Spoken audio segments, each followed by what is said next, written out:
ప్రభు నామమున అందరికీ శుభోదయం. ఈరోజు దేవుని వాగ్దానము ఏమనగా అపొస్తలుల కార్యములు 4వ అధ్యాయము 12వ వచనము.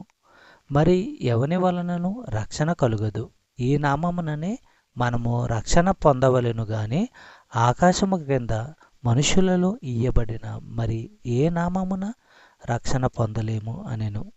సహోదరి సహోదరులారా, యేసు ఈ సత్యము తమకు ఉపదేశించాడు గనుకనే వారు దీన్ని ఇతరులకు నేర్పారు.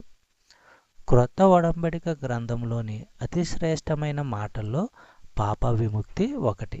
ఆ మాటలో పాపక్షమాపణ, కొత్త జన్మము, పాపదాస్యము నుంచి విడుదల, దేవుని లెక్కలోకి న్యాయవంతులుగా రావటము, శాశ్వత జీవము, దేవుని సన్నిధిలో నిరంతరం ఉండడం మొదలైనవి ఇమిడి ఉన్నవి. చెప్పబడిన వాగ్దానము దేవుడు దీవించి ఆశీర్వదించును గాక. ఆమేన్.